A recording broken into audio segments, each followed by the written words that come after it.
जी KF1 FAR1 का question से 2 homework में बच्चे कह रहे हैं कि हैंडआउट लेट मिला इसलिए हम नहीं कर सके। चलें कोई बात नहीं, इनमें से एक को फिर होमवर्क में रख लेंगे, एक कर लेंगे और एक आधा होमवर्क में और डाल लेंगे, ठीक है।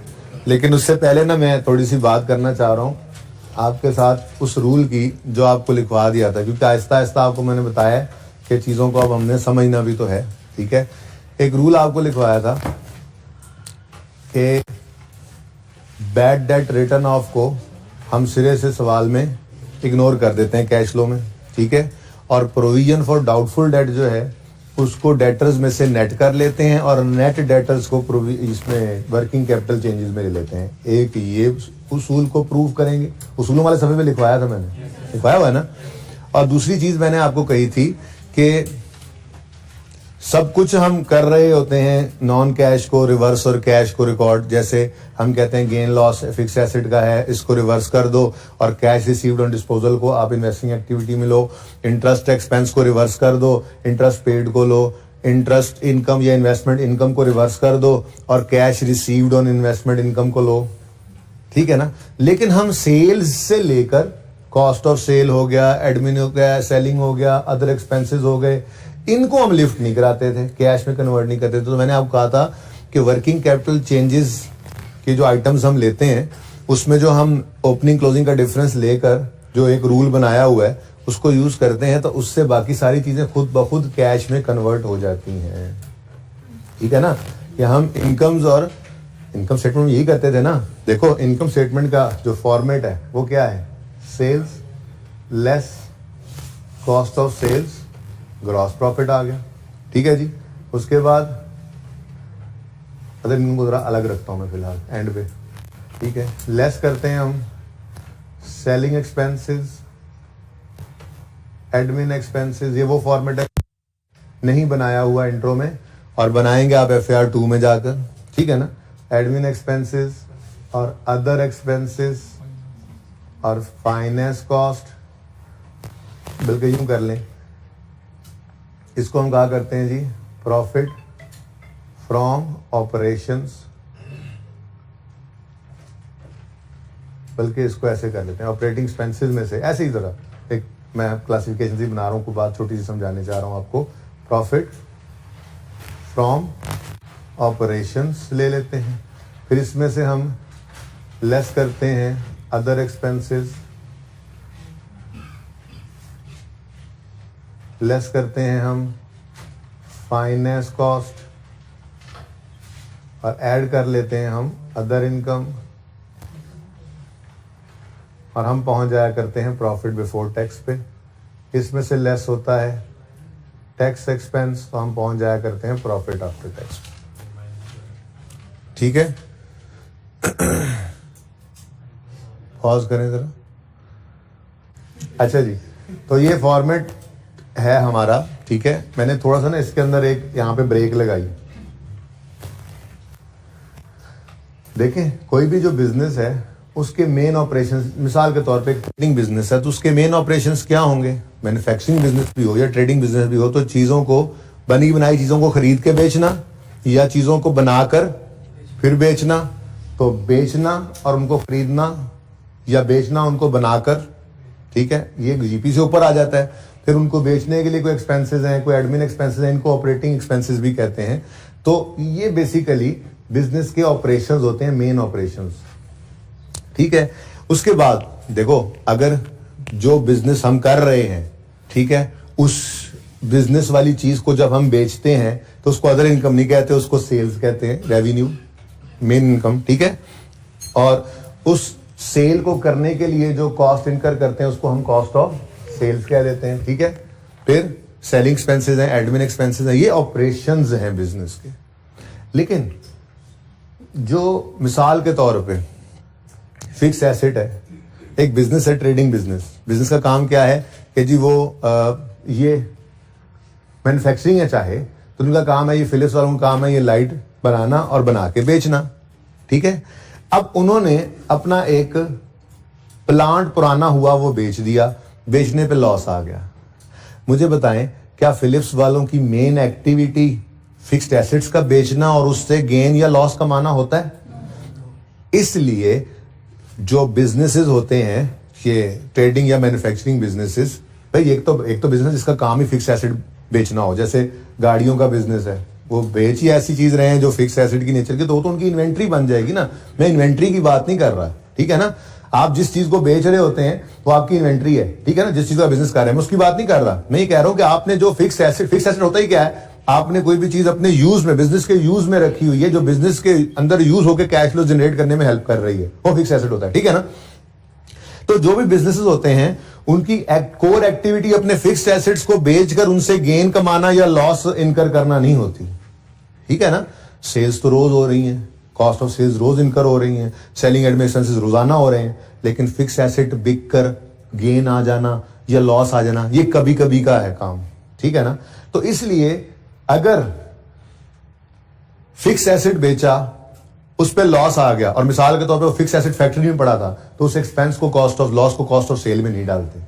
और अगर वो हेड ऑफिस में या सेल डिपार्टमेंट में पड़ा था तो उसके एक्सपेंस को सेलिंग या एडमिन में नहीं डालते, बल्कि उसको कहां रखते हैं, अदर एक्सपेंसेस। उसकी वजह यह है कि हम ओवर द ईयर्स कंपैरिजन कर रहे होते हैं, ठीक है ना। तो फिक्स एसेट का बिकना और उस पर लॉस आ जाना ये नॉर्मल एक्टिविटी नहीं है जो हर साल ही इनकर हो रही होती है, रूटीन का काम नहीं है। इसलिए इसको इधर रखने की बजाय अदर एक्सपेंस में डाल दिया जाता है।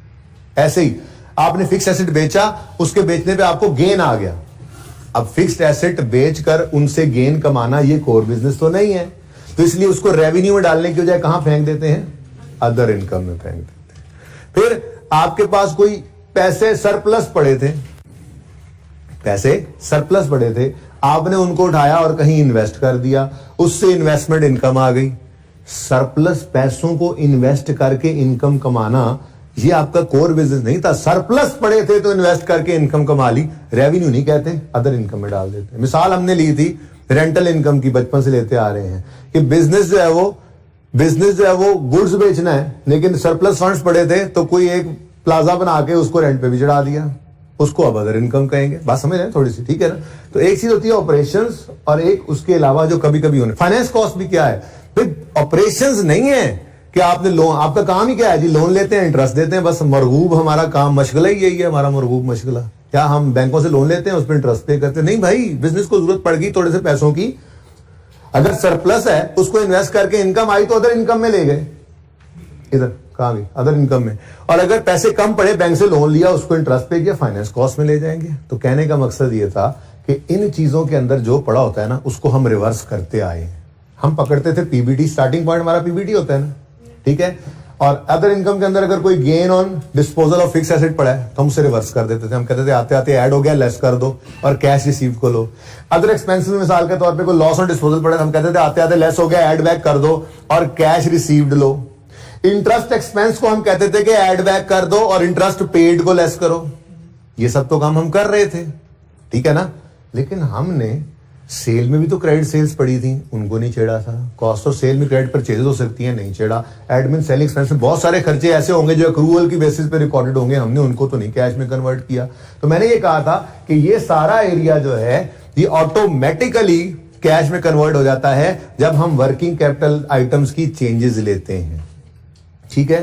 तो ये दो चीजें थी जो अभी तक आपको याद होगी अल्हम्दुलिल्लाह। पर्चा आपका पास हो सकता है, ठीक है ना, लेकिन आज उसकी लॉजिक भी आ जाए, ठीक है ना।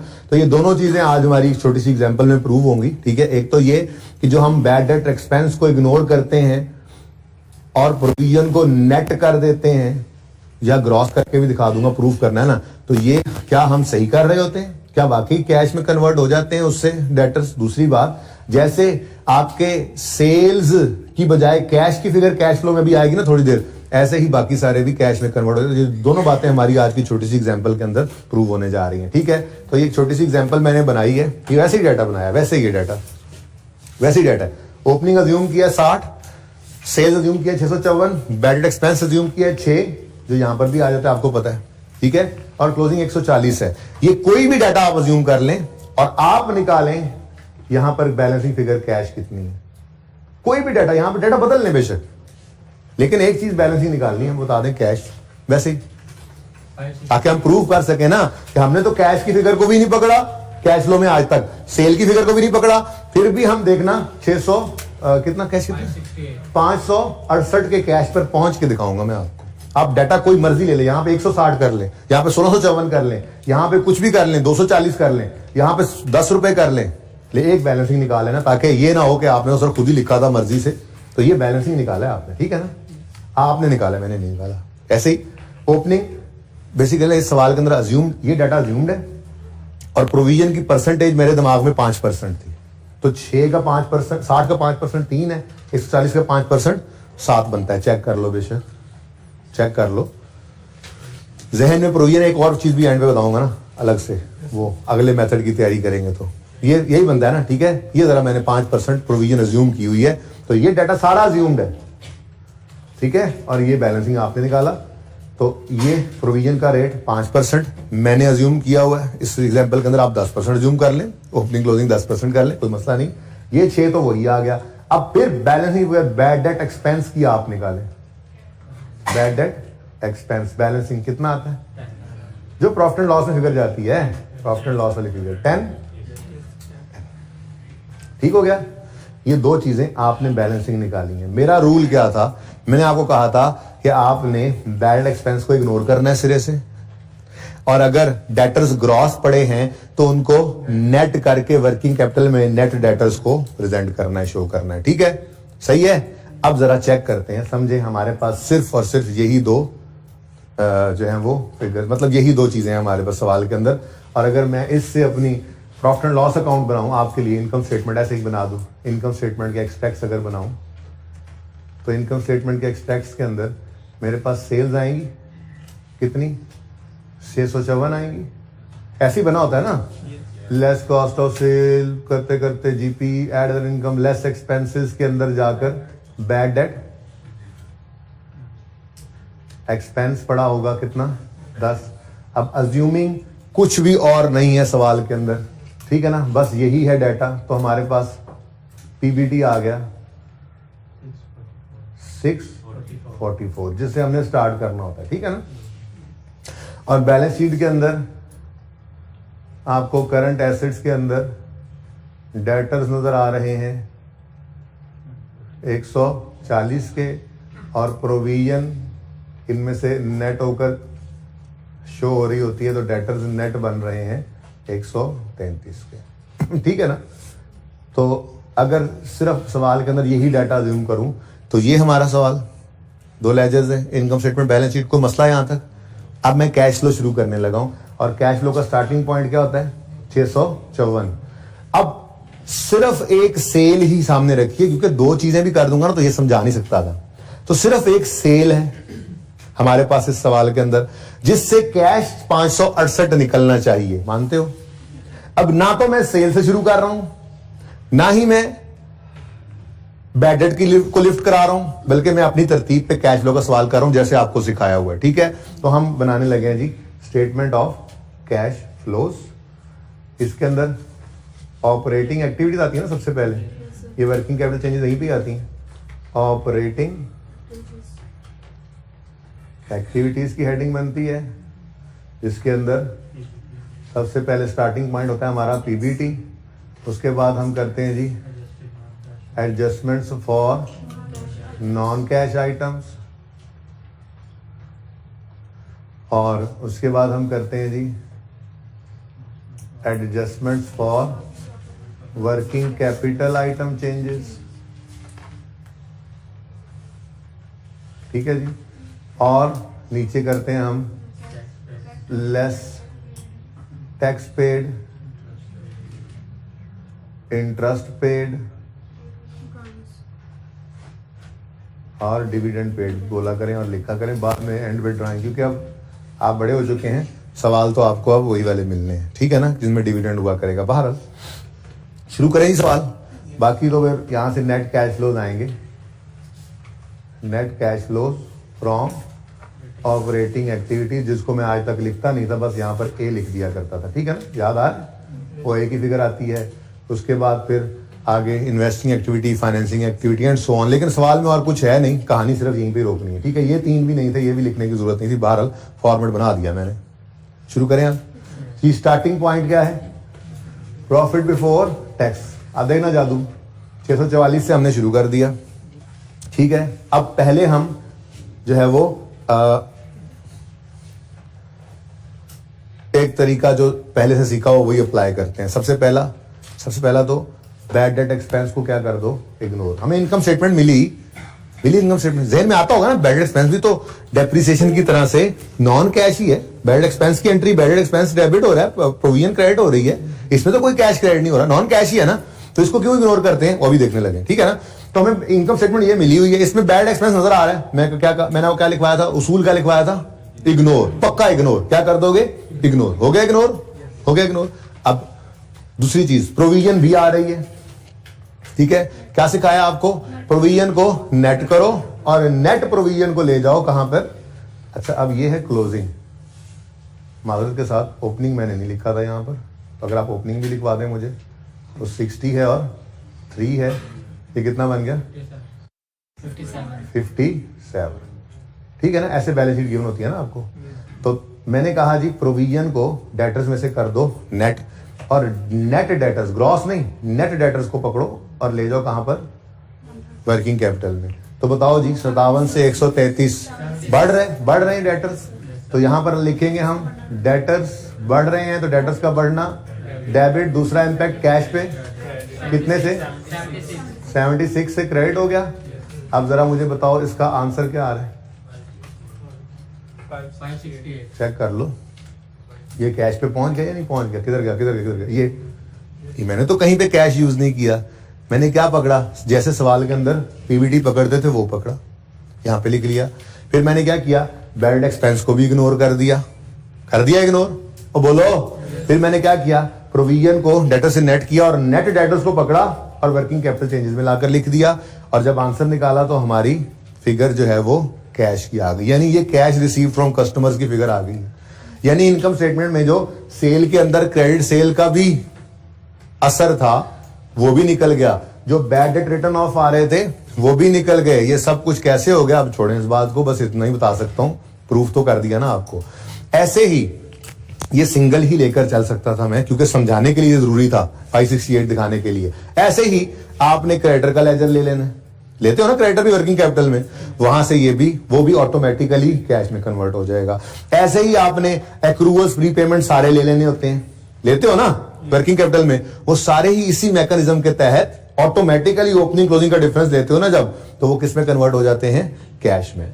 इसलिए हम ऑपरेशंस में होने वाले सारे कामों को अलग से ऊपर ऐड और लेस नीचे नहीं करते थे, बल्कि वर्किंग कैपिटल आइटम्स कह के इनको जब चेंजेस में लेते थे तो ऑटोमेटिकली ये कैश में कन्वर्ट हो जाते थे।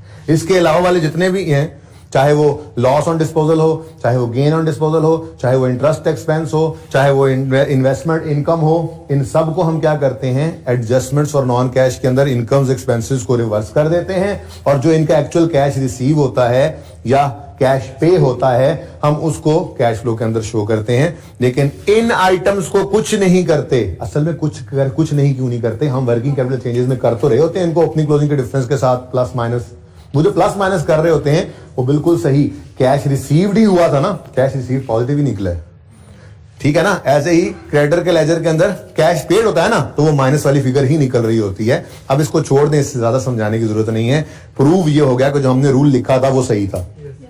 अब ये बात याद कोई नहीं रहती, चाहे वो घर तक जाते जाते ही भूल जाती है, याद वही रहता है पर्चे तक उसूल, जो क्या लिखवाया था आपको कि आपने क्या करना है, बैड एक्सपेंस को इग्नोर करना है, किया इग्नोर। देखो कहीं पे यहां पर हमने यहां पर 578 तो नहीं आ गया कि कैश के अंदर वो भी शामिल हो गया हो, या 558 तो नहीं आ गया, एग्जैक्ट कैश की फिगर आई है या नहीं आई है, तो बस इसका मतलब है हमने बैड को इग्नोर किया, बैड एक्सपेंस को इग्नोर किया और प्रोविजन को नेट ऑफ डेटर्स करके यूज किया, तो हमारे पास कैश की फिगर आ गई। मानते हो ये बात? अभी रुक जाओ, एक और काम क्या है,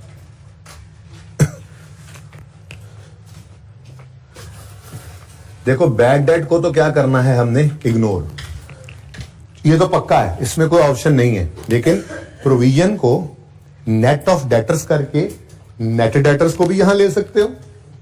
यहां पे मैंने डेटर्स कौन से उठाए हैं, नेट, ये डेटर्स कौन से हैं जी, ये नेट डेटर्स हैं, और ये डेटर्स कौन से हैं, जरा जगह यहां पे बनाए, समझ आई ना। तो डेटर्स ग्रॉस थे, उनमें से प्रोविजन लेस करके नेट निकाले, और यहां पे मैंने क्या यूज कर लिया, नेट डेटर्स को। ठीक है ना, ये एक सिनेरियो बन गया हमारा, सिनेरियो 1 इसको कह लेता हूं मैं। ठीक है, दूसरा ऑप्शन क्या हो सकता है जी? दूसरा ऑप्शन ये है कि आप ऑपरेटिंग एक्टिविटीज, वही cash flow statement of cash flows, उसमें ऑपरेटिंग, एक ही बार नोट करना यार, साथ साथ मत करो, देख लो पहले भाई, तुम्हें कह रहा हूं, तुम क्लास में नहीं हो जी। Starting point profit before tax, adjustments for non cash items, और फिर adjustments for working capital items changes, और नीचे वही लेस लेस लेस और नेट कैश फ्लोज आ जाएंगे।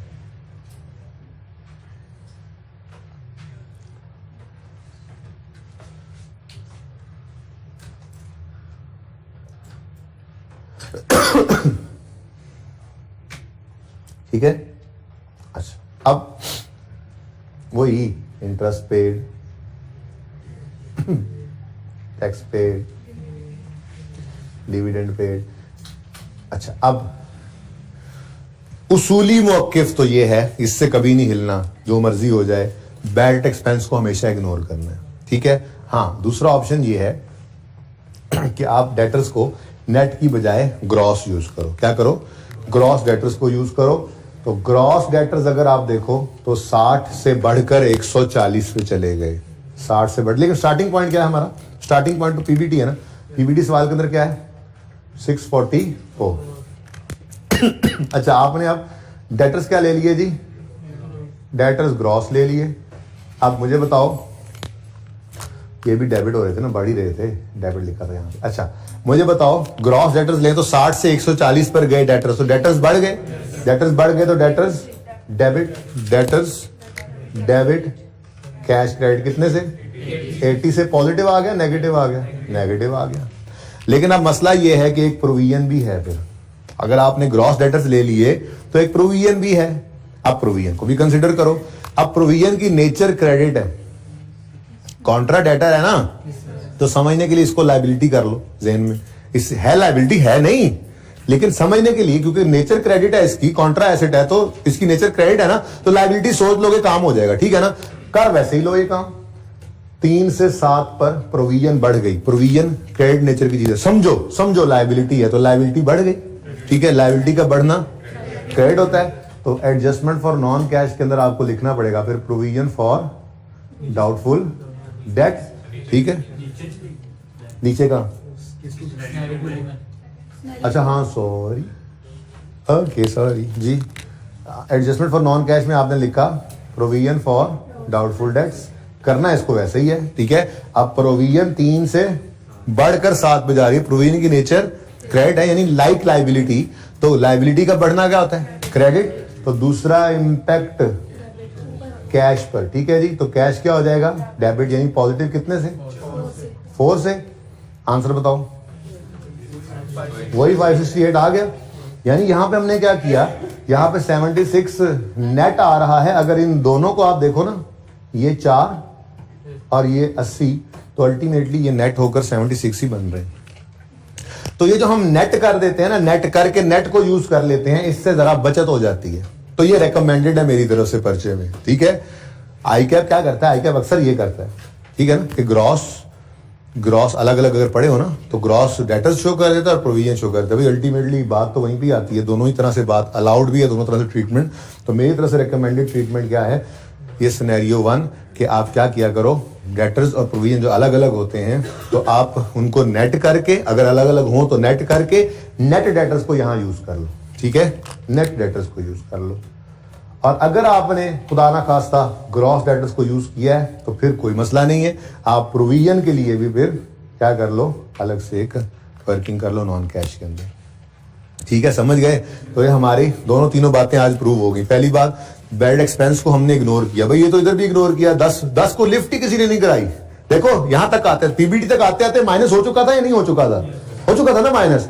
मैंने ना यहाँ पे इसको लिफ्ट कराई है जब मैंने नेट डेटर्स यूज किए ना ग्रॉस डेटर्स यूज किए तो, लेकिन नेट डेटर और ग्रॉस डेटर यूज करना ये एक अलग सिनेरियो, दो अलग अलग चीजें। एक चीज है बैलेंस एक्सपेंस को इग्नोर करना और दूसरी चीज है प्रोविजन को डेटर में से नेट करके नेट डेटर्स को यूज करना। प्रोविजन को डेटर्स में से नेट करके नेट डेटर्स को यूज करेंगे तो प्रोविजन की ट्रीटमेंट नहीं करनी पड़ेगी, और अगर ग्रॉस डेटर्स को यूज करेंगे तो वे प्रोविजन की ट्रीटमेंट भी करनी पड़ेगी। ये फर्क समझ आता है। लेकिन बैलेंस एक्सपेंस को तो हमेशा क्या करना है, इग्नोर। हालांकि देखो 644 तक आते थे, 10 माइनस हो चुका था, हमने कहीं भी इसको लिफ्ट नहीं कराई और हम फिर भी ऑटोमेटिकली कहां पे पहुंच गए, कैश पे पहुंच गए, क्योंकि हम ओपनिंग क्लोजिंग डेटर्स का फर्क ले रहे होते हैं। ठीक है ना।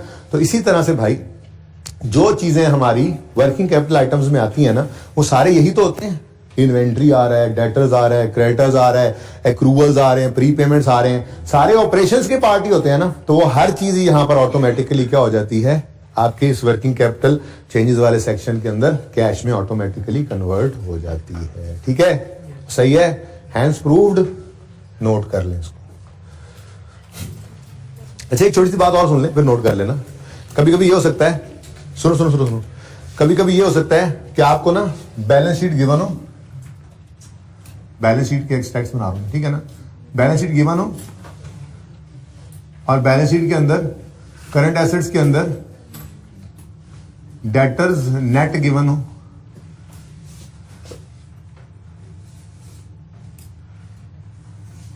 नेट कितने 133 और 57 ऐसे, ठीक है, और नीचे अदर इंफॉर्मेशन हो और उसके अंदर लिखा हो मिसाल के तौर पे कि जी provision for doubtful debt is 5%। अब जिस मेथड से इस वक्त तो हम सवाल कर रहे हैं उसमें तो हम खुश होंगे, हम कहेंगे नेट ही मिल गए, और बैलेंस शीट में हमेशा होते भी नेट ही हैं, ठीक है ना। अगर खामोश हो तो नेट ही पड़े होते हैं बैलेंस शीट में, ठीक है ना। लेकिन जो हम कल नहीं तो परसों दूसरा मेथड करेंगे कैश फ्लो का, उसके अंदर हमने ये लेजर बनाना होता है डेटर का। बैलेंस शीट में डेटर्स नेट ही जाते हैं, लेकिन लेजर याद रखना ये हमेशा ग्रॉस डेटर्स का बनता है, प्रोविजन तो अलग जो रखते हैं हम।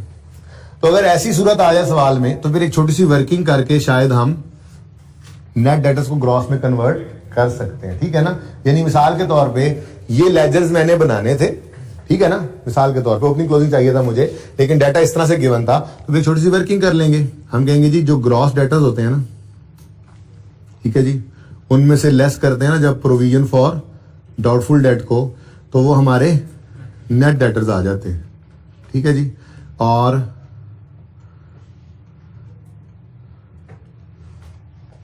हमें सवाल के अंदर गिवन है नेट डेटर्स कितने 133, बैलेंस शीट आपको गिवन होगी ना सवालों के अंदर, कैश फ्लो के सवालों में बैलेंस शीट गिवन होती है, बैलेंस शीट में नेट डेटर्स पड़े होंगे, नीचे प्रोविजन का बताया होगा, और हमें डेटर का लेजर बनाना होगा उस मेथड के अंदर जाके।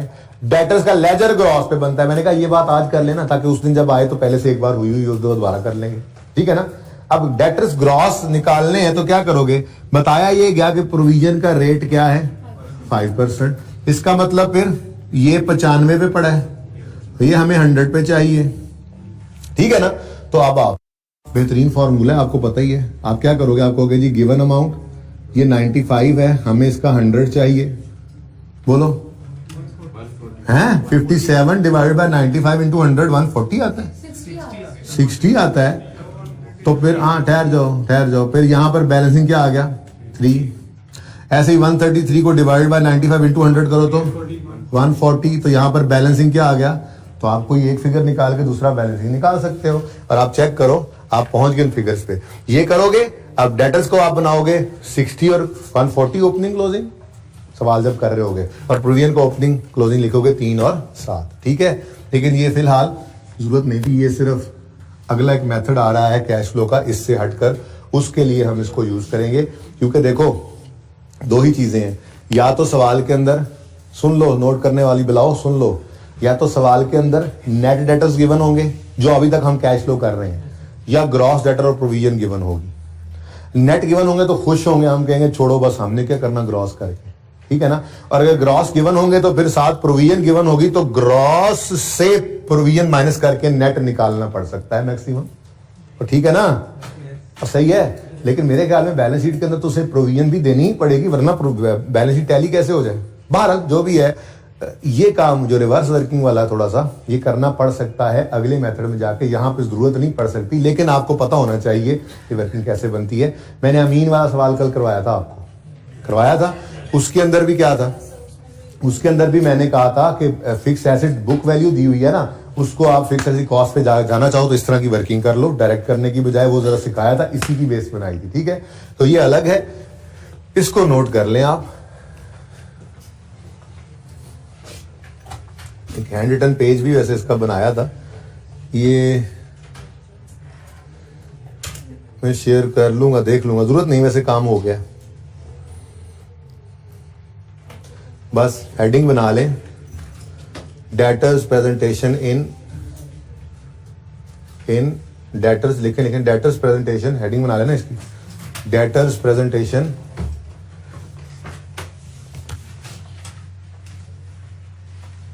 debtors and provision for doubtful debt presentation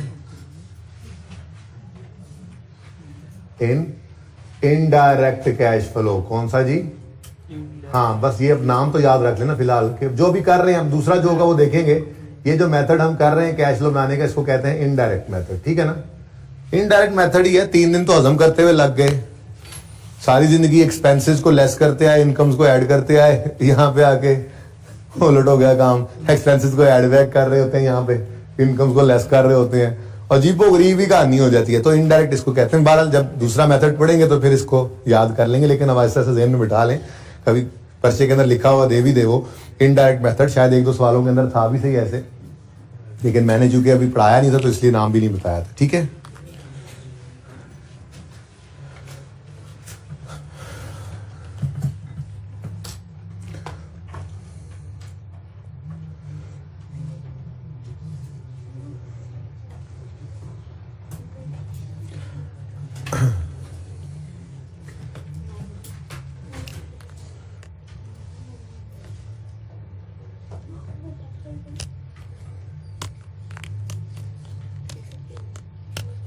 कितनी देर लगेगी नोट करने में?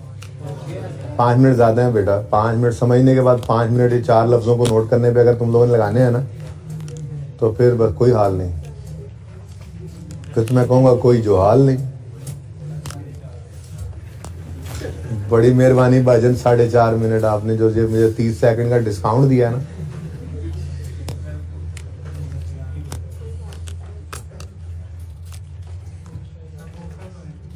आ गया मेरे ख्याल से, आ गया ना?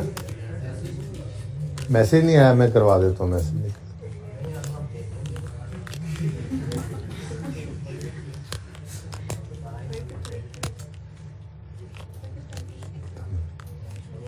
नहीं पता,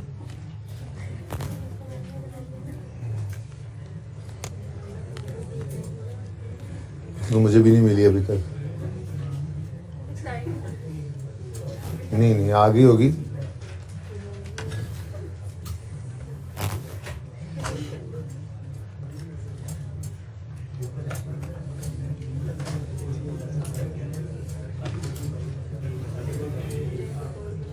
हाँ जी, अब इधर आ जाए, बस करें, बहुत हो गया। अच्छा जी, क्वेश्चन 2 थे होमवर्क के अंदर। कितने बच्चों ने ये ट्राई किए दोनों? कौन सा वाला? पहले वाला ही कर लिया उन्होंने। अच्छा चले, सुने इधर प्लीज, सुने प्लीज, सुनने प्लीज। इसको ट्राई दोबारा करना है आपने, लेकिन थोड़ी सी बात इस पे और कर लूं। जैसे मिसाल के तौर पे 250 लैंड की कॉस्ट गिवन है 31 दिसंबर 14 पर, ठीक है, और यही हमारी क्लोजिंग डेट है। इसी दिन हमने 31 दिसंबर 14 की ही हमने कैश फ्लो बनानी है, ठीक है। तो क्लोजिंग बैलेंस हमारे सामने आ गया लैंड का। अब ओपनिंग कितना है, यहाँ पे कुछ उसने ओपनिंग बैलेंसेस दिए थे जिनके अंदर उसने लैंड का ओपनिंग बैलेंस हमें नहीं दिया। अब क्या करें? नहीं, हाँ निकाल, आप लेजर बनाएंगे, ठीक है, लेजर आप बनाएंगे, लेकिन मसला ये है कि आप क्या कह सकते हैं कि जी कोई मिसाल के तौर पे आपने लेजर ओपन किया, यहां कर लेते हैं, चलो, लीज होल्ड लैंड है एट कॉस्ट और उसकी एक्यूमुलेटेड डेप्रिसिएशन। ठीक है जी। अब क्लोजिंग बैलेंस उसने हमें बता दिया कितना है 250। ओपनिंग के बारे में खामोश है। ठीक है, ऐसे ही एक्यूमुलेटेड डेप्रिसिएशन भी 31 दिसंबर पे बताया ना उसने, ये कितना आ रहा है 200। ठीक है, और ओपनिंग के बारे में यहां पे भी खामोश है, नहीं बताया उसने।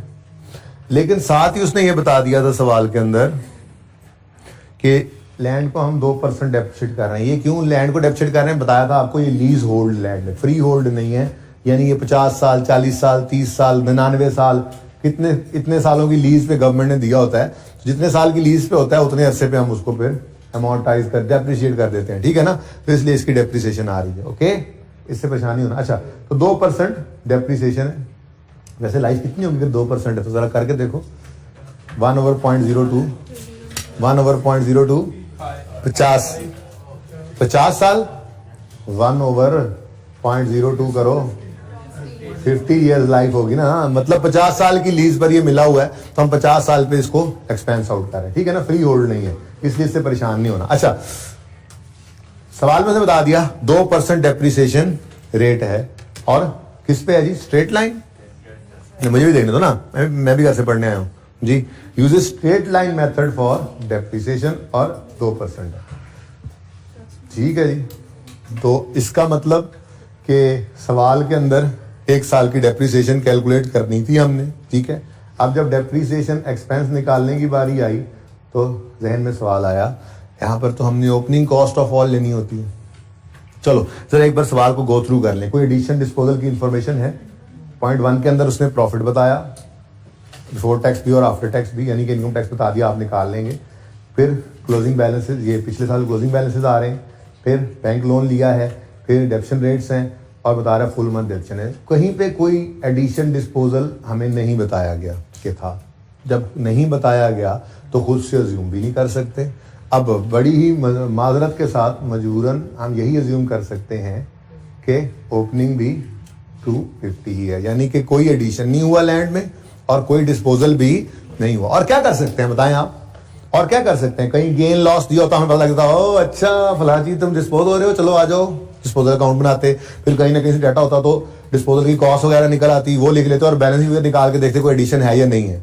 लेकिन ऐसा कुछ भी सवाल के अंदर नहीं दिया हुआ, तो मतलब जो क्लोजिंग है, अगर कोई डिफरेंस होता तो वो यहां पर पिछले साल क्लोजिंग दे देता। अगर नहीं दिया हो तो फिर यही अज्यूम कर सकते हैं कि 250 ही पड़ा हुआ था। ठीक है, अब इस 250 पे रेट नहीं लगाना डेप्रिसिएशन का, लगाना कॉन्सेप्ट नहीं अपना खराब करना, लगाना किस पे है, ओपनिंग कॉस्ट ऑफ ऑल। वो अलग बात है कि फिगर एक ही है, सेम ही है। ठीक है, तो डेप्रिसिएशन एक्सपेंस आपने निकाला 250 इंटू 2% कितना 5। अच्छा ठीक है जी, तो फिर ये ओपनिंग कितना आ गया।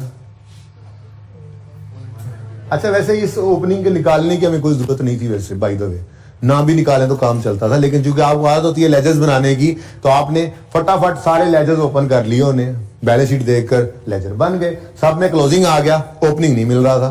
तो जिस किसी का ओपनिंग है वो यहां पर मिल गया, जिसका ओपनिंग नहीं है वो फिर अज्यूम करेंगे कि वही है।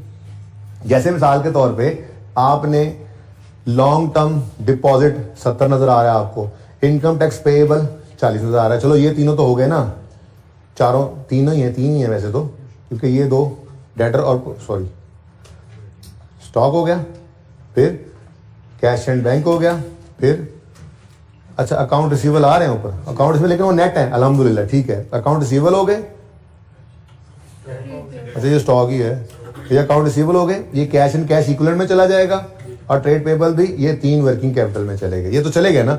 अब लेजर तो बनने हैं इन दो के, लेजर इन्हीं के बनने हैं ना। तो आपने जब इनकम टैक्स का लेजर ओपन किया होगा, आप तो भागम भाग इस वक्त बैलेंस शीट बना रहे होंगे, तो आपने यहाँ पर चलते चलते चलते चलते देखा होगा इनकम टैक्स पेएबल, आपने यहाँ पे लिखा होगा इनकम टैक्स एक्सपेंस लिख लो, और क्लोजिंग में क्या आ रहा है, पेएबल। ये क्लोजिंग पेएबल है कितना 85।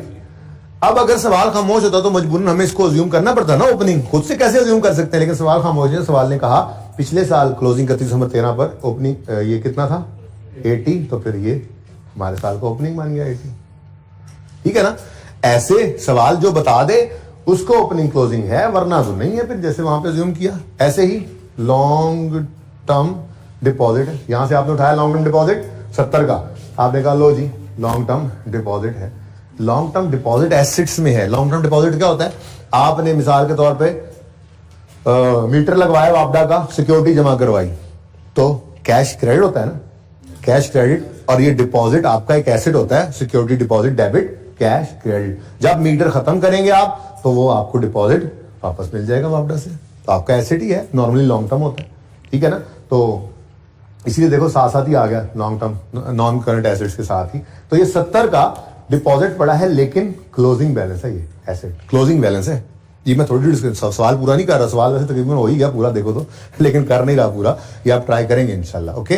क्योंकि जितनी प्रैक्टिस आपने करने को बेटा, जितनी देर में मैं डिस्कस करता हूं ना सवाल, उतनी देर में सवाल करवा सकता हूं उससे ज्यादा आसानी से, लेकिन मैं फिर आपको डिस्कस करके भेज देता हूं, आप फिर करते हो, फिर अगले दिन आप मुझे पकड़ लेते हो, कहते हो नहीं ये समझ नहीं आया, ये समझ नहीं आया। तो जितनी देर में एक सवाल होना था उतनी देर में हम 2 सवाल कर रहे होते हैं, लेकिन एफर्ट आपकी तरफ से हो रही है ना, तो पर्चे में आपको वो काम आनी है, ठीक है ना। आप खुद ट्राई करते हो, आप खुद ट्राई करके, अब तो अच्छी बुक अल्लाह करे आज आप ना लेके जाओ, ऐसे ले लेना, ठीक है। बुक लेके भी जाओ तो अभी इसको ओपन ना करना, पहले ये सवाल कर ले, उस सवाल को जाके अपने कैश फ्लो वाले टॉपिक में से निकालना और सोल्यूशन देखना। आपको जो कॉन्फिडेंस इससे मिलेगा ना कि बिन देखे मैंने सवाल किया, अब तो मैं डिस्कस भी करके भेज रहा हूँ, कल वाली बात तो डिफरेंट होगी ना, ठीक है। तो जो आपकी एफर्ट लगेगी ना पर्चे में, वो आपको काम आएगी। यहाँ पे कॉपी पेस्ट उससे कोई फायदा नहीं होगा, तो कीजिए काम। आप 10 बार सवाल पूछेंगे, मैं जवाब देता रहूंगा, कोई मसला नहीं है। जब तक सवाल क्लियर नहीं होगा हम आगे नहीं जाएंगे, लेकिन पहले आप, ठीक है जी, ओके जी। लॉन्ग टर्म डिपॉजिट क्लोजिंग था। अब अगर सवाल के अंदर इसके बारे में कोई और बात ना बताता तो हम ओपनिंग में क्या अज्यूम करते, देखो हम ओपनिंग में कहते 70 ही है, यही अज्यूम करते ना, लेकिन ऐसा था नहीं। जब हम, क्योंकि सवाल को पढ़ते हुए ओपनिंग नहीं गिवन, तो खुद से ओपनिंग लिखते नहीं जाना था, हमने हर लेजर ओपन करके सिर्फ क्लोजिंग ही लिख लेने थे। फिर आगे गए, सवाल के अंदर पॉइंट 2 आया, तो ओ 70 है, अच्छा कितना है, अच्छा है भी 70 यार, फिर तो अच्छा नहीं लग रहा। हाँ, ओपनिंग ढूंढते पहुंचे, पता लगा 70, ना भी लिखा होता तो हम अज्यूम यही करते ये 70 है। भाई बात समझ रहे हो, यानी कि वो आपने कोई डिपॉजिट दिया हो तो कोई नया मीटर नहीं लगवाया, तो ये भी फजूल में ही लेजर बना। यानी आप पर्चे के अंदर ऐसे जिसके अंदर ओपनिंग क्लोजिंग कोई ना फर्क हो, आप उसको इग्नोर भी कर सकते थे, ठीक है ना। जैसे लॉन्ग टर्म लोन पड़ा हो, कोई 5000 का लोन आ रहा था, ओपनिंग 5000 ही क्लोजिंग, आप वो लेजर नाम बनाओ तो काम चलेगा, कुछ कैश नहीं आएगा, ठीक है ना। अच्छा बहरहाल छोड़ो इस बात को। तो कहने का मकसद ये है कि आपने यहाँ पे आपको क्या मिलेगा, जैसे इंटरेस्ट, ये इनकम टैक्स एक्सपेंस का लेजर है, तो यहाँ पे उसने बताया था टैक्स एक्सपेंस जो है वो 13 रुपए है।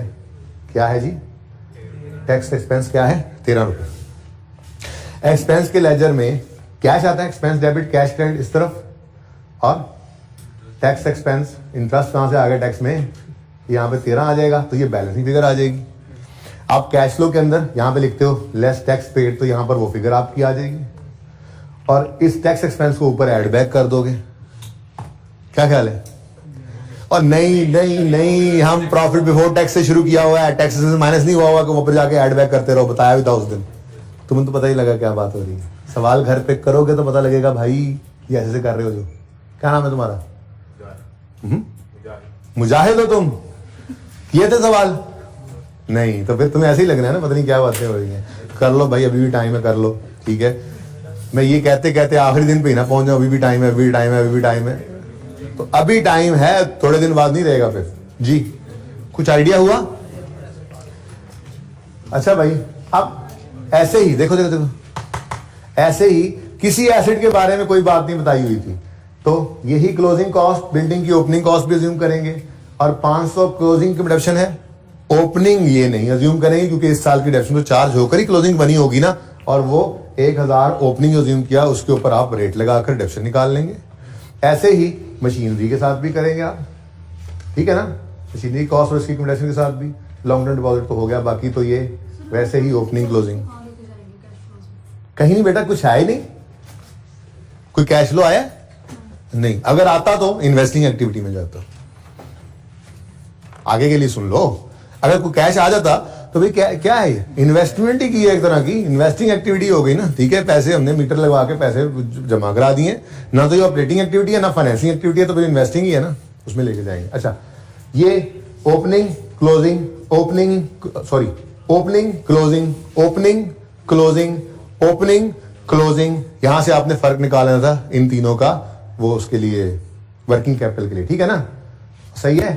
ये तीन चीजें यहां से आ गई, ये तो जाता है हमारा वर्किंग वन में। तो सवाल आसान है, ठीक है।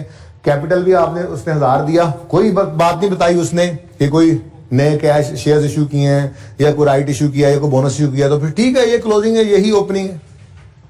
लेकिन रिटेन्ड अर्निंग्स को आप इसी क्लोजिंग को ओपनिंग अज्यूम नहीं कर सकते। क्यों? रिटेन्ड अर्निंग्स जो है उसने बताया सवाल के अंदर क्लोजिंग कितनी है 18-16, कैसे कह लूं मैं ओपनिंग 18-16 ही है आपको जी? इसलिए कि कोई डिविडेंड नहीं सवाल में दिया हुआ। मैंने कहा यार डिविडेंड नहीं दिया हुआ तो प्रॉफिट तो है, प्रॉफिट तो है, और प्रॉफिट भी कौन सा? After tax. ये कौन सा है?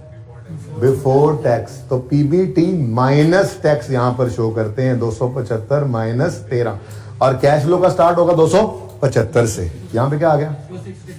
262। तो ये बैलेंसिंग आप फिर अब निकाल सकोगे। तो ये सवाल ट्राई करने वाला है, बहुत आसान है। मैं नहीं समझता कि इस सवाल को क्लास के अंदर करवाना भी चाहिए मुझे लेकिन आप करें, आपको कोई जरा सा भी मसला आएगा तो मैं उसको फिर करवाने को भी तैयार हूं, कोई मसला नहीं, ठीक है। आप बिल्कुल अल्हम्दुलिल्लाह सही जा रहे हैं, ऑन ट्रैक जा रहे हैं, कोई हमें जल्दी भी नहीं है, हम बिल्कुल सही सही चल रहे हैं। तो आप कहेंगे तो कोई नहीं, फरमाइशी प्रोग्राम तो चलता ही है, मैं करवा दूंगा, लेकिन जरूरत नहीं पड़ेगी इंशाल्लाह।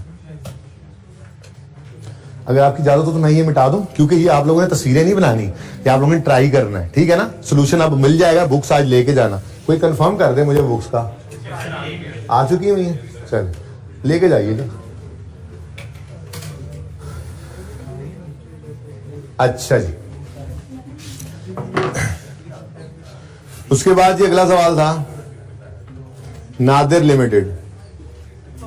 Following information pertains to Nadir limited, extracts from statement of profit और लॉस और बैलेंस शीट। भाई ये ट्राई किया था, किसी बच्चे ने किया हो तो बता दे, किसी बच्चे ने किया हो? 2-3 ने ये ट्राई किया था, बस 4-5 ने, बस हो गया था।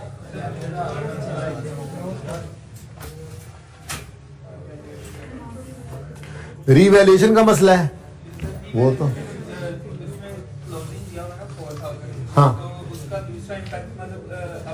आप बताओ मुझे कि अगर सरप्लस ऑन रीवैल्यूएशन, यानी रीवैल्यूएशन सरप्लस का आप अकाउंट बनाओ और उस रीवैल्यूएशन सरप्लस के अंदर ओपनिंग 0 हो और क्लोजिंग 4000 हो, ऑलरेडी ना रुपीज इन थाउजेंड है, ठीक है, 4000, ठीक है, तो फिर मतलब बैलेंस फिगर इस तरफ आ रही है क्या?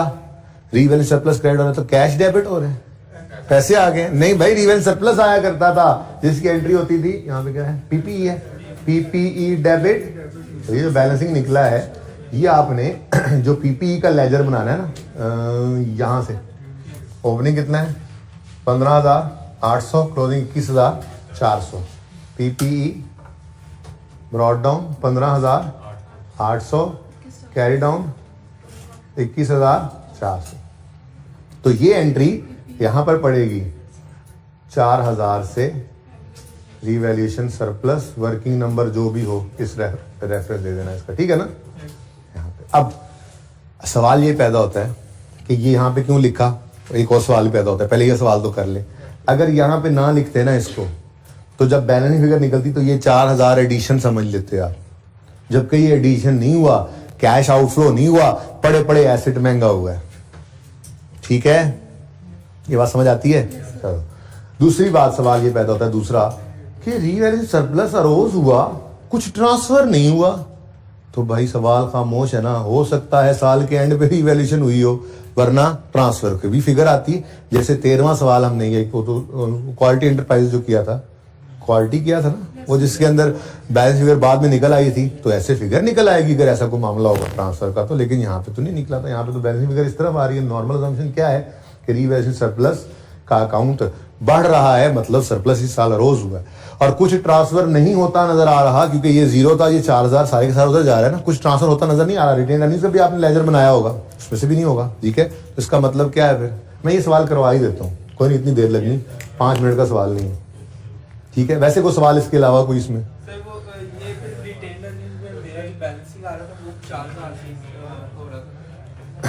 देख लेते हैं, हम सवाल ही कर लेते हैं। चलो ये मिटा दो जरा।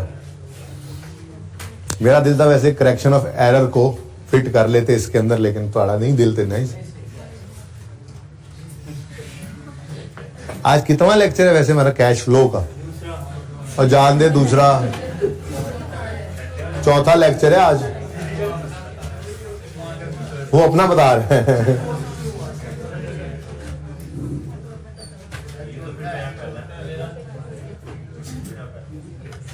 तकरीबन सवाल सारा आ ही गया सामने, ठीक है जी। तो रिक्वायरमेंट है, रिक्वायरमेंट सिर्फ एक बार पढ़ लें। Cash flow statement, statement of cash flows बनाएं 31 दिसंबर, बातें मत करें यार, 31 दिसंबर 17 पर कैश फ्लो स्टेटमेंट बनानी है आपने, ठीक है जी। बुक ले लिया आपने? मुझे खुद नहीं पता, अभी देख लेता हूं, मुझे बुक तो मिले थे। अच्छा ये बताना था इसमें, अच्छा दूसरे ने बता दिया। चलें जी, कैश फ्लो का अच्छा अब देखें टारगेट, टारगेट क्या है। जिन्होंने सवाल घर पे ट्राई किया वो तो रिलैक्स करें, 4-5 ही थे, अभी तो देखें सब। टारगेट ये है कि मैंने भी फॉर्मेट बनाना है, मेरी तरफ आप लोगों ने नहीं देखना, आप लोगों ने भी फॉर्मेट बनाना है। टाइमर आप लोग 1.5 मिनट का लगाएं, मेरी तरफ बोर्ड पे लिखना थोड़ा ज़्यादा टाइम भी लग सकता है। आपने घड़ी पे या मोबाइल पे स्टॉप वॉच लगाए, चलें आज 2 मिनट में बनाएं, लेकिन देखें अभी 2 मिनट शुरू नहीं होते, पहले सुन लें। Nazir limited statement of cash flows for the year and 31 December 17, operating activities heading, फिर पीबीटी पूरा लिखना है, प्रॉफिट बिफोर टैक्स आपने, फिर एडजस्टमेंट फॉर नॉन कैश 4-5 लाइनें खाली, एडजस्टमेंट फॉर ना लिखे अभी, ना लिखे अभी, बेईमानी ना करें, 2 मिनट की टाइमर अभी नहीं please. Adjustment for non cash 4-5 लाइनें खाली, adjustment for working capital item 4-5 लाइनें खाली, less tax, less interest, less dividend paid, ये तीनों पेड आ जाएंगे, और नीचे वो लिखने की जरूरत नहीं है नेट कैश फ्लोज, वो टाइम जाया होता है, बस आखिरी लाइन में वो ए लिख लेंगे हम बाद में।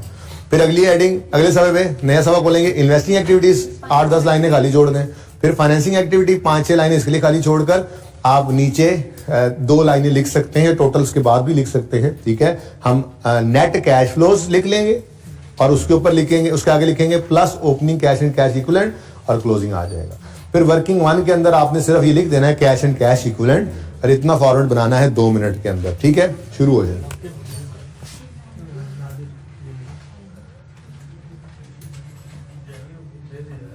स्टेटमेंट ऑफ कैश फ्लोज पूरा लिखना है वरना नंबर कट जाएंगे। For the year ended 31 December 17, operating activities, शाबाश जल्दी जल्दी जल्दी जल्दी, 2 मिनट का टाइमर लगाओ प्लीज। प्रॉफिट बिफोर टैक्स भी पूरा लिखना है आपने वरना नंबर कटेंगे।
जी बच्चों, कितने बना चुके फॉर्मेट?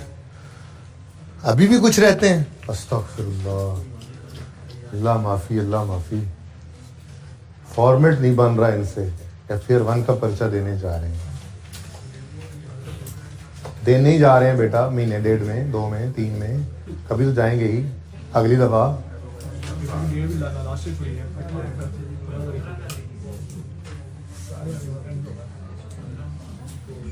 15 मार्च को जा रहे हैं यार। आपको तो बड़ा खुला टाइम नहीं मिल गया। हाँ तो ठीक है ना, अब आपको ज़्यादा पढ़ाऊंगा मैं, और आराम आराम से। ज़्यादा दिन आप घर पे रहेंगे ना तो आप खराब हो जाएंगे। भाईजान अभी ख़त्म कर देते हैं, आप जाओ, छुट्टी है आपको, अभी ख़त्म कर।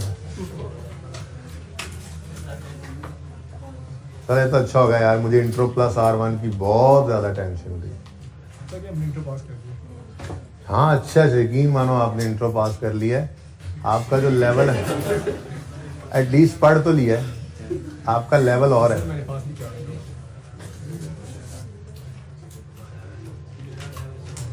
आपका लेवल मैं चेक करता हूँ अभी।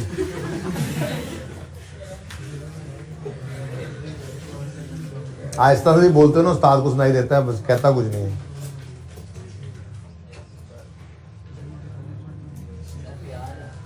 अच्छा जी, बड़ी मेहरबानी जनाब जी, हौसला अफजाई का शुक्रिया। अभी भी कोई रहता है तो बता दें।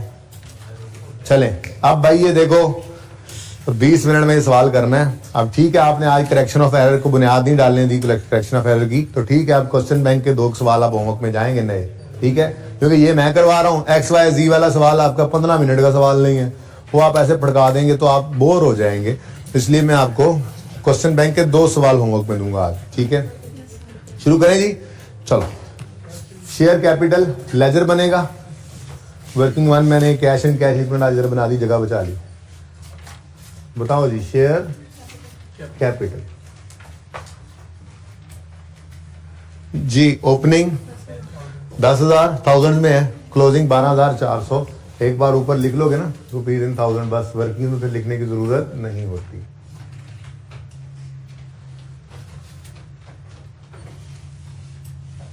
इंपॉर्टेंट टॉपिक है और मजे की बात है, आसान है, ठीक है ना। 70-80% सवाल हर बच्चे ही सही कर लेते हैं इसमें, ठीक है जी। Opening 10,000, closing 12,400। नेक्स्ट है जी शेयर प्रीमियम,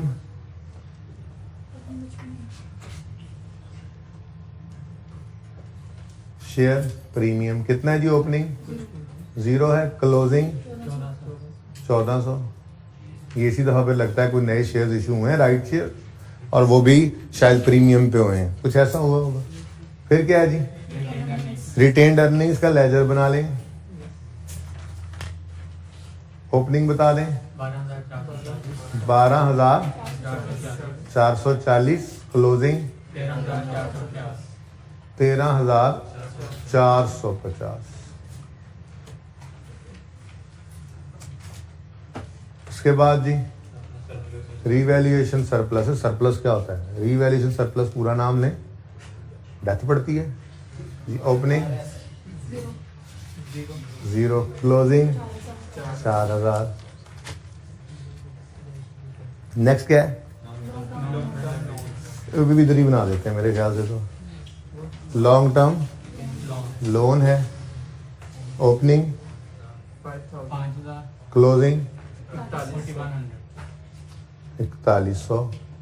नजर आ रहा है बज़ाहिर कि कुछ रीपे हुआ है तो कैश आउटफ्लो आएगा, ऐसे ही है ना?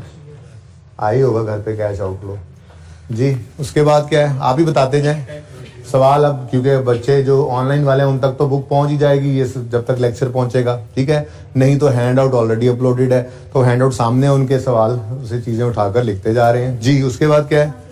करंट लायबिलिटी शुरू हो रही है, करंट लायबिलिटी शुरू हो गई। अब ये ट्रेड पेबल्स, एक्रूअल्स और टैक्स लायबिलिटी में से 2 को वर्किंग कैपिटल में जाने और टैक्स लायबिलिटी का हम लेजर बनाया करते हैं। लेकिन जरा ये बता दो कि इनमें से किसी एडजस्टमेंट्स में ये हिट तो नहीं हो रहा? पहले तो है इश्यूएंस ऑफ शेयर कैपिटल, फिर वो कह रहा है प्लांट बेचा है, फिर वो कह रहा है फाइनेंशियल चार्जेस जो हैं, ये तो इंटरेस्ट की बात कर रहा है, लेकिन फाइनेंशियल चार्जेस अलग से नहीं ना पड़े हुए। Financial charges for the year amounted to इतने, accrued financial charges as on 31 दिसंबर अमाउंटेड टू इतने। फाइनेंशियल चार्जेस एक्रूड मतलब पेएबल हैं कि नहीं हैं? शेयर कैपिटल में पड़े हो सकते हैं, फिर नहीं शेयर प्रीमियम में होंगे, है ना, रिटेन अर्निंग में हो सकते हैं। तो नॉर्मल अजम्पशन किस तरफ लेके जा रही है हमें कि सरप्लस में पड़े होंगे। हाँ, फिर लॉन्ग टर्म लोन में या टैक्स लायबिलिटी में या ट्रेड पेबल्स में, तो भाई एक ही बचता है। फिर अगर सवाल क्या कह रहा है, इंटरेस्ट पेबल है, इंटरेस्ट पेबल सवाल कह रहा है तो है। अब अगर है, क्लोजिंग पेबल भी है, ओपनिंग पेबल भी है, तो बैलेंस शीट के मुंह पे कहां पड़ा हुआ है, नजर क्यों नहीं आ रहा, तो वो छुपाया गया होता है। फिर नॉर्मल अजम्पशन क्या है, एक्रूअल्स एंड अदर पेबल्स के अंदर ये भी पड़ा होगा, ठीक है। तो इसका मतलब एक्रूअल अदर पेबल्स को वहां लिख तो लेंगे, लेकिन क्योंकि इनके साथ एडजस्टमेंट नंबर 4 हिट कर रही है, तो वो जो डिफरेंस है वो लेने से पहले हमें क्वेश्चन, वो क्वालिटी एंटरप्राइजेस वाला सवाल वाला काम हमें यहाँ पे करना पड़ेगा, ठीक है। ओके, चलो ठीक हो गया जी। उसके बाद प्रोविजन है नेट डेटर्स है तो प्रोविजन है, ये तो पॉइंट ही काट दो, ठीक है, इग्नोर करना है। क्या करना है जी, इग्नोर करना है, ठीक है। प्रूव कर लिया आज तो, ओके। अब रह गए ये 4 पॉइंट्स तो चलो शुरू करते हैं जी। ट्रेड पेबल्स वर्किंग कैपिटल में जाएंगे, बोलो। अब ट्रेड पेबल्स में तो कोई एडजस्टमेंट नहीं है ना। अच्छा, ट्रेड पेबल्स देखो, ट्रेड पेबल्स 1400 से 1900 पे बढ़ गए, लायबिलिटी बढ़ गई। लायबिलिटी का बढ़ना क्रेडिट होता है कितने से, 500 पूरा, तो फिर कैश फ्लो में पॉजिटिव कैश डेबिट शो कर देंगे, ठीक है ना।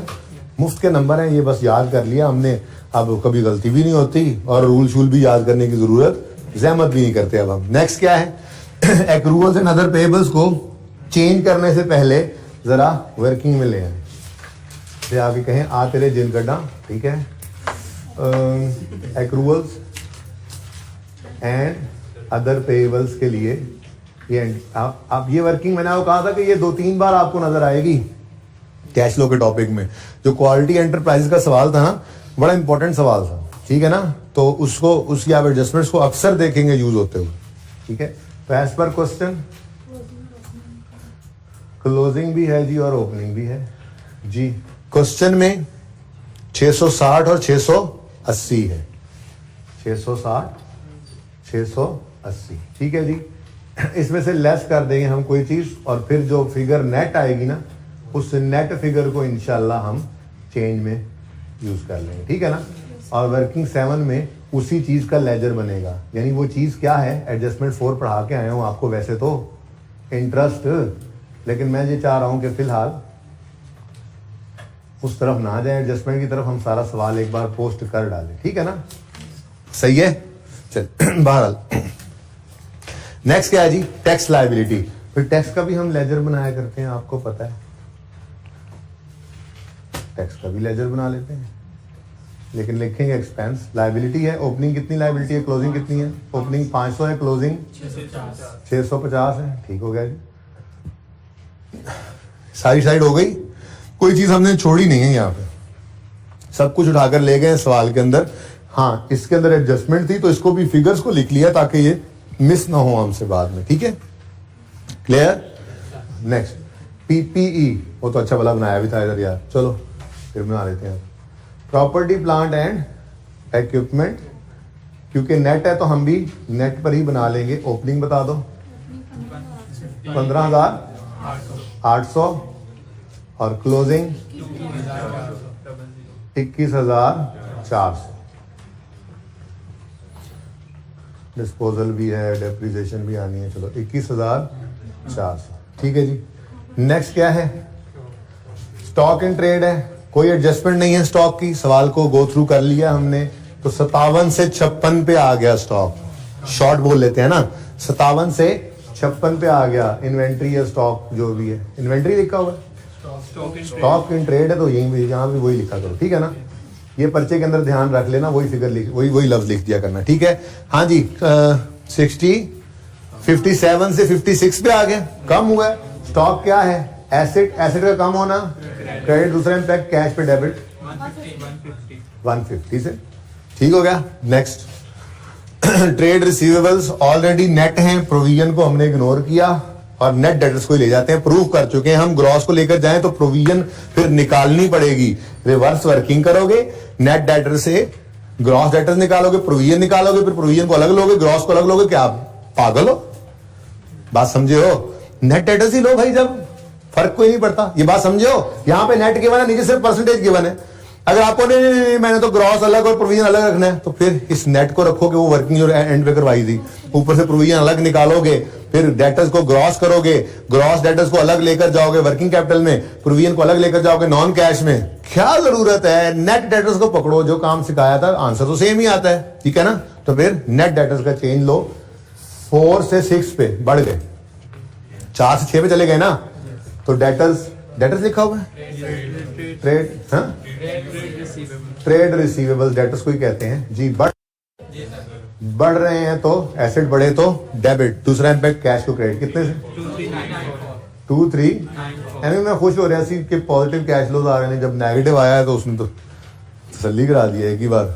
चले बाहर, क्या हो सकता है, सवाल है। ओके, उसके बाद अदर रिसीवेबल्स में कोई एडजस्टमेंट नहीं है आज। जैसे 13 वाला सवाल था ना, 13 वाला, ओ 13 कह रहा हूं, क्वालिटी एंटरप्राइज वाला, उसके अंदर आपको इधर लायबिलिटीज में भी एडजस्टमेंट नजर आई थी, इधर एसेट्स में भी नजर आई थी, याद है ना। एक तरफ इंटरेस्ट एक्सपेंस था, दूसरी तरफ इन्वेस्टमेंट इनकम थी। यहां पे सिर्फ एक्सपेंस है, इनकम नहीं है, तो वो ज्यादा फुल फ्लैज एक कॉन्सेप्ट सवाल दे गया था हमें, ठीक है। बहरहाल अदर रिसीवेबल्स बढ़ रहे हैं, 800 से 2300 समथिंग पे चले गए। एक मिनट, अदर रिसीवेबल्स, हाँ सही कह रहे हो, तुम्हारा हाथ खड़ा हुआ, मुझे याद आ गया। इसके लिए वर्किंग नंबर कोई करते हैं अभी, वर्किंग 10। ये क्या कहा मैंने भाई, ये क्या हो गया? वो कल एडजस्टमेंट डिस्कस की थी ना आपके साथ, आप भूल गए हो। मैं नहीं भूला, भाई नहीं भूले थे, मैं भी भूल गया था। वो जो फिक्स एसेट बेचा है उसके पैसे सारे रिसीव नहीं हुए, बल्कि वो तो मैंने एडजस्टमेंट सॉल्व भी कर दी थी। चलो, अदर रिसीवेबल्स में पड़ा हो सकता है, ऐसे ही मैं खुश हो रहा था कि इसमें नहीं है जी, इसमें भी एडजस्टमेंट दोनों तरफ ही है, क्लोजिंग और ओपनिंग। एज पर क्वेश्चन बता दो ताकि फिर कंप्लीटनेस इंश्योर हो जाए। ओपनिंग कितना है? 800, क्लोजिंग 23। ये तो एडजस्टमेंट कल कर भी, बहरहाल चलो कोई बात नहीं। नेक्स्ट लास्ट क्या है? कैश एंड बैंक है, और ये जाता होता है हमारा वर्किंग 1 में। 3204 और 2355 कम हो गया, नहीं बस जरा लिख लो, 3204 और 2355 कैश एंड बैंक। बस ये एक ही आया खैर से आज, तो बस एक ही, तो यही टोटल है बस। बैलेंस शीट सारी फेंक दी हमने उठा के, इनकम स्टेटमेंट रह गई। पीबीटी 8955 स्टार्टिंग पॉइंट है हमारा, 8955। जो फिगर मिलती जाए सब कुछ टिक कर देना, सवाल में कुछ नहीं जोड़ना, ठीक हो गया। उसके बाद टैक्सेशन मतलब टैक्स एक्सपेंस है ना, इनकम स्टेटमेंट में टैक्स एक्सपेंस है 2945, तो टैक्स के लेजर में आए, कैश ने इस तरफ आना होता है, टैक्स एक्सपेंस ने इस तरफ आना होता है। कितना भाई एक्सपेंस? 29, ये सवाल में गिवन था, सब कुछ लेते जा रहे हैं। प्रॉफिट आफ्टर टैक्स 6010 है, प्रॉफिट आफ्टर टैक्स 6010 आ गया, ठीक हो गया। चल, सवाल का डेटा सारा आ गया, अब जवाब की तरफ मूव करते हैं। जवाब में कहता है वो, number 1, shares issued during the year were as follows. सबसे पहले है जी 10% बोनस शेयर्स। क्या एंट्री सिखाई थी कल इसकी? बोनस शेयर्स की एंट्री क्या होती है जी? Dividend debit share capital credit. ये एंट्री हमेशा फेस वैल्यू से होती है, ठीक है ना। Dividend debit share capital credit और डिविडेंड डेबिट हुआ करता है रिटेन्ड अर्निंग्स में, ठीक है ना। ये एंट्री होती है, तो ये एंट्री लिख लेते हैं हम जाके, retained earnings debit, share capital credit. अब यहाँ पे वर्किंग कर लेते हैं जी। शेयर कैपिटल लिखा तो मतलब ये बोनस इश्यू हो रहा है, ठीक है ना। कितने हैं जी शेयर कैपिटल का ओपनिंग बैलेंस क्या है? 10,000 ओपनिंग बैलेंस है, तो 10,000 पर ही रेट लगना है 10%। कितना आ गया? तो 1,000 से रिटेन्ड अर्निंग्स डेबिट और शेयर कैपिटल क्रेडिट, बोनस, ठीक है, बोनस इशू, ठीक है जी। आगे कहता है जी और राइट शेयर्स भी हुए हैं जुलाई के अंदर। राइट शेयर्स की एंट्री क्या होती है? देखो प्रीमियम का नजर आ जाना क्लोजिंग डेट पे, ये निशानदेही कर रहा है कि हमारे शेयर्स प्रीमियम पे इशू हुए होंगे। बहरहाल एंट्री हुआ करती है, आपको पता है, cash debit, share capital credit, share premium credit, लेकिन हमें इसका डाटा पता नहीं है, तो कोई बात नहीं। एंड पे आप देखेंगे यही बैलेंसिंग फिगर निकलेगी, शेयर कैपिटल के अकाउंट से बैलेंसिंग फिगर निकलेगी, शेयर प्रीमियम से निकलेगी, वही हमारा कैश इनफ्लो होगा, ठीक है ना। तो ये फिगर उसने नहीं बताई थी। यहां तक को मसला, बोलो आगे। Number 2, during the year a plant costing 9500 and having book value of 5200 was disposed of for 4800। ये काम भी कल कर लिया था वैसे, लेकिन चलो दोबारा बना लो जल्दी से ये डिस्पोजल का अकाउंट जी। बुक वैल्यू ही बता दो, property plant equipment, book value ही बता दो। देखो ना, प्लांट की कॉस्ट है 9500 और बुक वैल्यू है 5200, ठीक है ना। तो जब हम प्लांट ही book value, asset account book value बना रहे हैं, तो यहाँ पे बुक वैल्यू ही ले लो। तो बुक वैल्यू कितनी है जी? 5200, ठीक है। वॉज सोल्ड फॉर 4800, ठीक है, लेकिन इसमें से 1800 अभी रिसीव नहीं हुआ। तो मैंने ये बात कल कर लिया ना, इसलिए आज इसको मजीद डिस्कस नहीं कर रहा कि कैश कितना आ गया? 3000 कैश आ गया और 1800 अभी क्या है जी? रिसीवेबल है 1800, ठीक है जी। तो हमें 52 वाली चीज हमारी 48 की बिकी है, तो हमारे पास लॉस आ गया एक, कितना? 400 का लॉस आ गया। अब कैश लॉस, ये तो जाएंगे पुराने तरतीब के हिसाब से। लॉस ऑन डिस्पोजल तो हम क्या कहेंगे जी? प्रॉफिट तक आते आते लेस हो चुका है, तो क्या कर दो? ऐड कर दो loss on disposal of PPE. कितनी, कौन सी वर्किंग में आया जी? 11 में। कितना? 400, ठीक है जी। ऐड बैक कर दिया और यहां पे हमने आकर लिखा cash received on disposal of PPE. ये सवाल में ही गिवन था, कितना? 3000 इनफ्लो, ठीक हो गया। अगर आपको नहीं, मैंने सवाल में गिवन वाला नहीं देखा, मैंने तो यहाँ पे खुद निकाला है कि ये तो 4800 माइनस 1800 3000 आता है, तो ऐसे कर ले, मर्जी आपकी। लेकिन एडिशनल काम क्या करना पड़ेगा? ये जो रिसीवेबल है, ये देखो हमारे ऑपरेशंस का पार्ट नहीं है। हमारा काम कोई एसेट्स बेचना थोड़ा ही है। ये जो मैंने फॉर्मेट बनाया था थोड़ी देर पहले, यानी इसकी अगर इनकम है तो वो अदर इनकम में पड़ी होती है ना, तो इसलिए ये हमारे ऑपरेशंस का पार्ट नहीं है। अगर इसको अदर रिसीवेबल में पड़ा रहने दिया तो ये वर्किंग कैपिटल चेंजेस में जाके तो ऑपरेशंस का पार्ट बन जाएगा। तो हमने इसको ऑपरेशंस का पार्ट नहीं बनाना था, इसलिए हमने यहाँ पे इसको लेस किया। रिसीवेबल और पीपीई, डिस्पोजल वाला ओपनिंग में कुछ नहीं पड़ा था, क्लोजिंग में 1800, अब पड़ा हुआ है रिसीवेबल हमारे पास, ये अगले साल रिसीव हो जाएगा, तो कैश इनफ्लो आ जाएगा, ठीक है जी। 800 और 585। अब इसको पकड़ो, 800 को 585 पे ले जाओ, आपको जी अदर रिसीवेबल्स कम हो रहे हैं, बोलो कम हो रहे हैं, कम हो गए। अदर रिसीवेबल्स 800 से 585 भी गए, कम हो गए ना। तो क्रेडिट, दूसरा इंपैक्ट, कैश को डेबिट कितने से? 215 से क्रेडिट और डेबिट, ठीक नहीं समझ आ रही तुम्हें?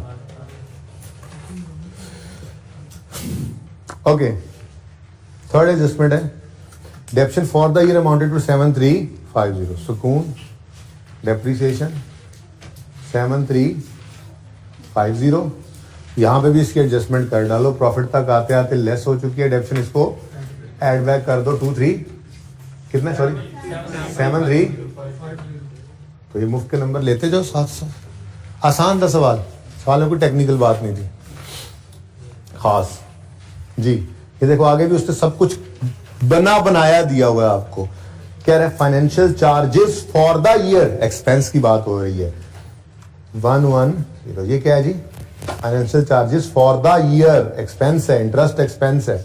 और ये क्या है जी, accrued financial charges as on, यानी कि ये क्लोजिंग में पेएबल है और ये ओपनिंग में पेएबल है। सब कुछ तो गिवन था। ओपनिंग पेएबल 4800 है 48 है, ठीक है 48 ओनली। Closing payable 112। उसके बाद एक्सपेंस जो है वो 1100, कैश इस तरफ आता है और एक्सपेंस इंटरेस्ट एक्सपेंस 112। हाँ एक्सपेंस 1100 सॉरी। अच्छा ठीक हो गया जी, खत्म कहानी। चलो अब सवाल को लपेट के साइड पे रख दो, अब जवाब की तरफ चलते हैं। ठीक है 1 by 1 सब कुछ कर लिया ना। अब कैश का लेजर पकड़ो, ये शेयर कैपिटल का लेजर पकड़ो, बताओ बैलेंसिंग कितना आ रहा है 1400 कैश ही है, फिर बता भी रहा था वो शेयर्स इश्यू हैं। और ये मतलब सादा बात है जी, 10 रुपए वाला शेयर 20 में बेचा होगा उन्होंने, ऐसे ही हुआ होगा ना। 10 वाला शेयर 20 में बेचा होगा तो कैश में 20 आया होगा, 10 शेयर कैपिटल 10 शेयर प्रीमियम, मिसाल दे रहा हूं, ठीक है ना।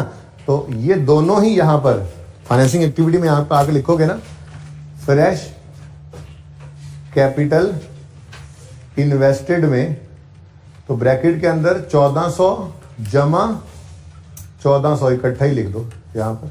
ये कितना आ गया 2800।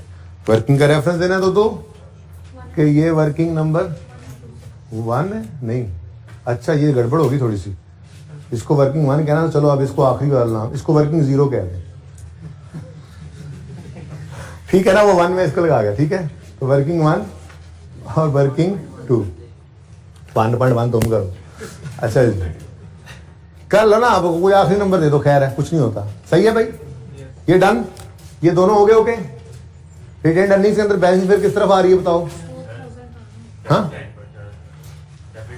डेबिट साइड पे कितना भाई, ये 4000 क्या हो सकता है, सोच के बताओ भाई। Normal opening profit dividend in kind, यानी कि जो मुफ्त में शेयर बांटे थे वो, और फिर भी आ रहा है, तो ये भी डिविडेंड ही है, ये भी डिविडेंड ही है। अब नॉर्मैलिटी नहीं सोचनी है आपने। अगर रिवैल्यूएशन सरप्लस होता तो वो इस तरफ आता भाई, वो इस तरफ आता है, लेकिन उसके लिए इसमें भी डेबिट होना जरूरी था। डेबिट इधर क्रेडिट उधर, क्वालिटी एंटरप्राइजेस की तरह से।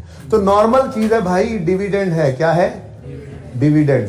लेकिन एक बात याद रखना, आज के सवाल में तो ये यूज नहीं हो रहा, वैसे ये यूज होगा आने वाले सवालों में कि ये डिविडेंड पेएबल है।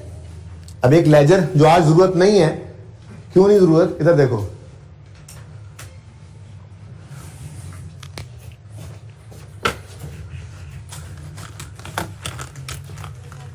जरूरत क्यों नहीं है, देखो मैं कह रहा हूं डिविडेंड पेएबल।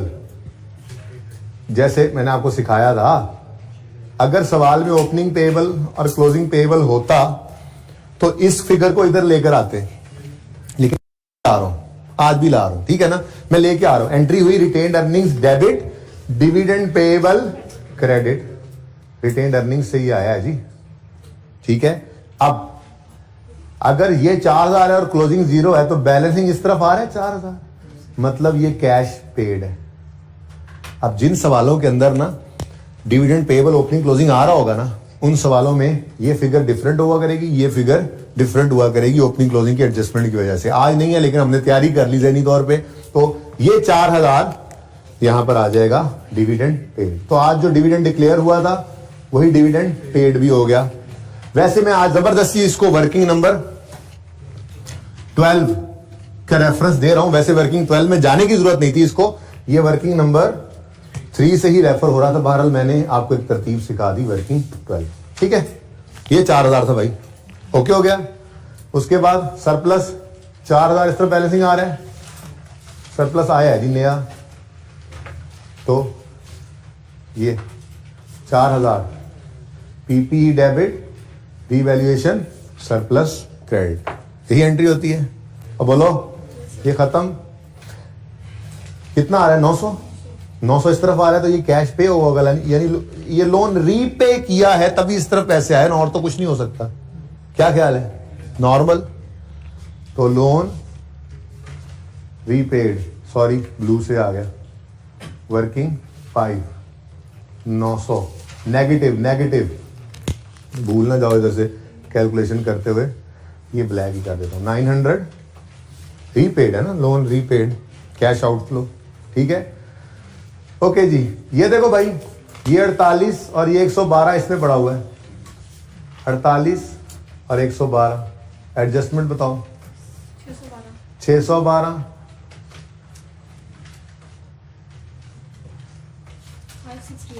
568, तो एक्रूअल्स एंड अदर ये लिए नहीं थे हमने। वर्किंग नंबर कौन सा है ये? 6 में। अब बताओ ये कम हो रहे हैं, लायबिलिटीज कम हो रही हैं, लायबिलिटी का कम होना डेबिट होता है, दूसरा इंपैक्ट कैश को क्रेडिट कितने से? 44 से, ठीक है। तुम्हें नहीं समझ आ रही मुझे लगता है, वजह पता है तुम्हें, वजह तुम्हें पता है, घर पे याशियां मारोगे ना, सवाल नहीं करोगे, वेलियां खाओगे, ऐसे ही होगा। अच्छा जी, इंटरेस्ट एक्सपेंस के लेजर से बैलेंसिंग कैश आ गया, बैलेंसिंग कैश आ गया, बोलो बोलो। ये 1 बोल के कौन रुक जाता था, फंस जाता था, कौन था ये? 1 आगे भी बोलना भाई, 1036। ये इंटरेस्ट पेड है और ये इंटरेस्ट एक्सपेंस है। प्रॉफिट की फिगर तक आते आते इंटरेस्ट एक्सपेंस लेस हो चुका है, उसको ऐड बैक कर दो। इंटरेस्ट एक्सपेंस कितना है? 1100। और मुझे बताओ असल में पेड क्या है? ये उस दिन सवाल के अंदर पेड नहीं निकला था हमारा क्वालिटी एंटरप्राइजेज में, लेकिन मैंने 0 लिखा था इसी तैयारी के लिए, इसी दिन के लिए। इंटरेस्ट एक्सपेंस को ऐड बैक करो और इंटरेस्ट कितने गया? पेड 1036, ये यहां पर आपका वर्किंग नंबर 7, ठीक हो गया, डन। टैक्स एक्सपेंस के लेजर से बैलेंसिंग 27। एक्सपेंस को रिवर्स नहीं कर सकते क्योंकि पैड से शुरू नहीं किया हमने कि माइनस हो चुका और टैक्स, हम पीबीटी से शुरू करते हैं, इसलिए एक्सपेंस को इग्नोर करो। हाँ, पेड की फिगर आ जाएगी 2795। कैसा लगा सवाल वैसे? वर्किंग नंबर 8, ठीक है जी, ये भी हो गया। इसको बैलेंस करके चेक करो। अब भाई ये डिस्पोजल लिखना भूल गया मैं, माजरत। 5200 ये डिस्पोजल भी तो हो रहा था, ये कल मैंने लिखा था जब एडजस्टमेंट डिस्कस की थी, तो ये ठीक है। चलो बोलो भाई, कितना? 14150 कैश। चेक करते रहे भाई, साथ साथ नोट करने वाली बीमारियां जिनको हैं वो तस्वीर बना लीजिएगा। 14150 है जी, एडिशन इन। अच्छा जी, जो आ रहा है वो बता दें, यही आ रहा है जी। 14150 आउटफ्लो आ गया, सही है। ओके, ये ले गए थे हम, डन हो गया, ये डिस्पोजल हो गया, ये भी हो गया, सवाल खत्म है। टोटल बताइए।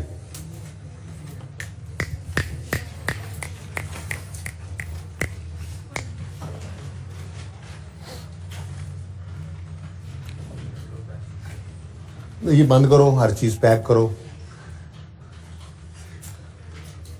होमवर्क में जो होगा हैंडआउट के अंदर आ जाएगा। वैसे यही है, ठीक है। ये दोबारा करें, XYZ वाला सवाल करें। हाँ, 8401 पॉजिटिव, ओके। इसका बता दें, 11150 नेगेटिव। इसका टोटल बताएं, 1900 पॉजिटिव। इधर देखो, 8401 पॉजिटिव, 11150 नेगेटिव और 1900 पॉजिटिव, कितना बनता है? 849 ओनली नेगेटिव। ओपनिंग कैश आ गया 3204 पॉजिटिव, क्लोजिंग क्या आ रहा है? 23। हो गया सवाल? चल अच्छा एक मिनट, जरा आप बुक्स ले लेंगे ना, तो इसलिए मैं जरा क्वेश्चन बैंक भी रेफर कर दूं, ठीक है जी? ले ही लें क्वेश्चन बैंक, एक क्या याद करेंगे आप। अच्छा जी, हैंड आउट के अंदर क्वेश्चन बैंक का, इधर मेरी तरफ लाएं आमिर भाई, हैंड आउट के अंदर क्वेश्चन बैंक का 1 या 2 क्वेश्चंस आज मैं डाल भी दूंगा और वो हैंड आउट भी आ जाएगा। जिन्होंने बुक ले लेनी है वो हैंड आउट को देख लेंगे। एक सवाल कम से कम वो भी कर लेना है और XYZ वाला भी कर लेना है, ये दोबारा करना हो दोबारा कर लेना है। जो सवाल करते रहे उनमें से किसी मसला नहीं आना चाहिए। तो क्वेश्चन बैंक का 1 या 2 सवाल होमवर्क में होगा, आपको नजर आ जाएगा हैंड आउट में। जिंदगी रही तो कल मिलेंगे। अल्लाह हाफिज।